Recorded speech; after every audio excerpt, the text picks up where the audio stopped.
बैठे बिठाए जयपुर डायलॉग के फेर में सुनील शर्मा की टिकट ही कट गई। ये कि सुनील शर्मा के हाथ से फिसली बाजी अब प्रताप सिंह खाचरेवास के हाथ लग गई है। मैं चुनाव लड़ना ही नहीं था, मैंने मांगा ही नहीं था टिकट। सोचिए, कहां तो चुनावी पोस्टर छप गए थे, तैयारियां हो गई। अगर पार्टी को इतना सा भी लॉस हो, मैं बिल्कुल इसको बर्दाश्त करने को तैयार नहीं हूं। दोस्तों नमस्कार, ट्रेंडिंग टॉक शो में आपका स्वागत है। मैं हूं आपका होस्ट विशाल सूर्यकांत। मौका होली का है, किसी के चेहरे पर टिकट रूपी गुलाल का रंग लगा है तो होली के मौके पर कुछ चेहरों का रंग उतर गया, बेनूरी छा गई, क्योंकि वो पूरी तरह से चुनावी रंगत में डूबे थे। पार्टी ने उनकी टिकट भी घोषित कर दी, लेकिन ऐन वक्त पर यह टिकट काट दी। मुनव्वर राणा खूब लिख गए कि बुलंदी देर तक के शख्स के हिस्से में रहती है, बहुत ऊंची इमारत हर घड़ी खतरे में रहती है। तो उन्हीं की बात को आगे बढ़ाते हुए आज ट्रेंडिंग टॉक शो में मैं आपसे बात करना चाहता हूं। राजस्थान में टिकटों के वितरण का एक और दौर हुआ है। कई नेताओं की बरसों पुरानी ऊंची इमारतें वाकई इस चुनावी मैदान में न सिर्फ खतरे में आ गई बल्कि धराशाही तक हो गई हैं। सबसे पहले मामला जयपुर के सुनील शर्मा का है। मामला जयपुर के सांसद रामचरण बोहरा का भी है। सोचिए, कहां तो चुनावी पोस्टर छप गए थे, तैयारियां हो गई, होली के लिए संदेश हैं वो भी तैयार हो गए, और कहां होलिका दहन के साथ ही मानो अरमानों की भी होली चल गई। बैठे बिठाए जयपुर डायलॉग के फेर में सुनील शर्मा की टिकट ही कट गई। मगर अब हुआ ये कि सुनील शर्मा के हाथ से फिसली बाजी अब प्रताप सिंह खाचरेवास के हाथ लग गई है। प्रताप सिंह खाचरेवास का टिकट तो वैसे कभी भी लोकसभा के लिए कंसिडरेशन में नहीं था, लेकिन महेश जोशी से आलाकमान की नाराजगी, ब्रज किशोर शर्मा की बिखरी राजनीति के चलते अब प्रताप सिंह खाचरेवास ही अकेले जयपुर में कांग्रेस को उम्मीदवार नजर आए। इसलिए ब्राह्मण सीट रही जयपुर पर कांग्रेस ने प्रताप सिंह खाचरेवास के टिकट के नाम का ऐलान कर दिया। इस ऐलान के बाद प्रताप सिंह खाचरेवास का जोश कितना हाई है ये तो नहीं पता, लेकिन उन कार्यकर्ताओं की होली जरूर सुधर गई है जो विधानसभा चुनावों में प्रताप सिंह खाचरेवास के जमकर नारे लगाते थे और तब से लेकर अब तक चुनावी हार के बाद खामोश बैठे थे। आइए आपको सुनाते हैं प्रताप सिंह खाचरेवास ने क्या कुछ कहा अपनी उम्मीदवारी के ऐलान के बाद में। कोई ब्लूप्रिंट नहीं है, क्योंकि मैं चुनाव लड़ना ही नहीं था, मैंने मांगा ही नहीं था टिकट। लेकिन जब पार्टी का आदेश हो गया तो मैं पूरे दम से चुनाव लड़ूंगा, पूरी पार्टी लगेगी और सब लोग मिलकर चुनाव लड़ेंगे और जान लड़ाएंगे। यही हम कर सकते हैं, क्योंकि अब अचानक टिकट घोषित हुआ है। अभी जस्ट आधा एक घंटे में सारी प्रक्रिया हुई है। तो ऐसा अचानक जब टिकट घोषित तो जानते हैं, जब मेरे से कहा जाए आपको आदेश है, पार्टी का आदेश है, तो कांग्रेस के लिए तो मैं जान भी दे दूं तो कम है, और जयपुर के लिए मेरी जान दे दूं, जनता के लिए जान दे दूं तो भी वो कम है। तो अब ये जो जान जितनी बची है वो जयपुर की जनता के नाम पार्टी ने आदेश किया है, तो जो भी कर सकते हैं जी जान से निभाएंगे। और आप जानते हैं कि 2-3 महीने में जो हालात बने हैं, जिस ढंग से गरीब को उजाड़ा जा रहा है, फुटपाथ पर बैठ नहीं सकता, दुकान की सीढ़ी लगा नहीं सकता, तोड़ना मरोड़ना और कुछ नहीं हुआ। तो काम तो कांग्रेस पार्टी ने किया। आप जानते हैं कि राजस्थान में कांग्रेस की गहलोत सरकार ने कोई कमी नहीं रखी, पूरी जी जान से काम किया, सारी योजनाएं बंद हो गई। और यदि पार्लियामेंट में सब जानते हैं कि जयपुर का बेटा जीत कर जाता है, तो मुझे लड़ना भी आता है और लोगों के सम्मान के लिए मरना भी आता है। तो मेरी जान हाजिर है जयपुर के लोग। प्रताप सिंह खाचरेवास की टिकट से पहले क्या हुआ ये भी जान लीजिए। बड़े अरमानों से कांग्रेस ने सुनील शर्मा को टिकट थमाया था, गोया वो कि जयपुर में कांग्रेस के कुछ चुनिंदा अर्बन फेसेस में एक थे। मगर जयपुर डायलॉग जो कि संजय दीक्षित चलाते हैं, उस टीम का कथित हिस्सा होने के कारण उनकी टिकट पर गाज गिर गई। ये सब जानते हैं कि संजय दीक्षित राइट विंग को लेकर काफी मुखर हैं, और ऐसे में कांग्रेस में भगवा ब्रिगेड से ताल्लुक रखने वालों को टिकट देकर जयपुर समेत पूरे राजस्थान में मुस्लिम वोटरों को खोने का जोखिम कांग्रेस नहीं लेना चाहती थी। लिहाजा पार्टी ने टिकट बदल दिया। मगर सुनील शर्मा कह रहे हैं कि विवाद के बाद उन्होंने खुद ही टिकट लौटा दिया। जानिए अपनी प्रेस कॉन्फ्रेंस में सुनील शर्मा ने क्या कुछ कहा।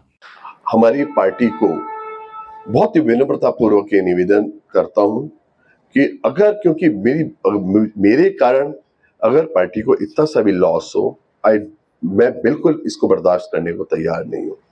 तो ऐसी सिचुएशन में मैं अपने आप को, अपने कैंडिडेचर को विड्रॉ कर रहा हूं और पार्टी जिसको भी चाहे उसको पार्टी चुनाव लड़ाए। मैं एक कार्यकर्ता के रूप में काम करूंगा। दरअसल ये अरमानों की होली सिर्फ कांग्रेस में नहीं बल्कि भारतीय जनता पार्टी में भी खूब जली है। राजेंद्र राठौड़ को आस थी कि राजसमंद से उनको टिकट मिलेगा, उनके समर्थकों को यह आस थी, उनका दावा भी था। सतीश पूनिया को भी बहुत आस थी, मगर उन्हें हरियाणा का जिम्मा दे दिया और राजेंद्र राठौड़ अब चूरू की गलियों में घूम रहे हैं, पार्टी के उम्मीदवार के लिए वोट मांग रहे हैं। दौसा में टिकट की मांग कर रहे नरेश मीणा को भी टिकट नहीं मिलने से झटका लगा है। प्रहलाद गुंजल का नाम कांग्रेस की इस सूची में भी नहीं आया, लिहाजा उनकी चुनावी रंगत अभी फीकी है। होली का गुलाल लगेगा भी तो चेहरा रंगहीन ही नजर आएगा, क्योंकि पार्टी में आने के बावजूद टिकट का ऐलान नहीं हुआ है। बीजेपी में अजमेर के मौजूदा सांसद भागीरथ चौधरी पर फिर दाव लग गया है। विधानसभा चुनावों में हार के बाद यहां बदलाव की बात हो रही थी, लेकिन अब भागीरथ चौधरी को टिकट मिल गया तो उनके घर कार्यकर्ताओं की खूब होली जमेगी। कुछ ऐसा ही हाल टोंक और सवाई माधोपुर में हुआ है, जहां पर मौजूदा सांसद सुखबीर सिंह जौनपुरिया को भी टिकट मिल गई है। कई नाम चले, अलका गुर्जर, नाथू सिंह गुर्जर समेत कई चेहरों की पड़ताल हुई, मगर जौनपुरिया की किस्मत ज्यादा प्रबल रही और टिकट हासिल कर फिर चुनावी मैदान में उतरने वाले हैं। भारतीय जनता पार्टी ने जयपुर ग्रामीण से राव राजेंद्र सिंह को टिकट थमाया है। शाहपुरा में उनका टिकट काटा गया था और उसके बाद उन्होंने बगावत नहीं की थी, उसका सिला उन्हें मिला है। जयपुर में संघ की मजबूत जमीन तैयार करने वाले भंवरलाल शर्मा की बेटी मंजू शर्मा को टिकट देकर भारतीय जनता पार्टी ने जयपुर में ब्राह्मण, महिला और स्वयं सेवक का कार्ड खेला है। प्रताप सिंह यकीनन इस बार चौकन्ना होना चाहेंगे, क्योंकि जयपुर में सिविल लाइंस में गोपाल शर्मा, हवा महल से बाल मुकुंदाचार्य और सांगानेर से मुख्यमंत्री भजनलाल शर्मा को जिताकर आरएसएस जयपुर में अपना दमखम दिखा चुका है।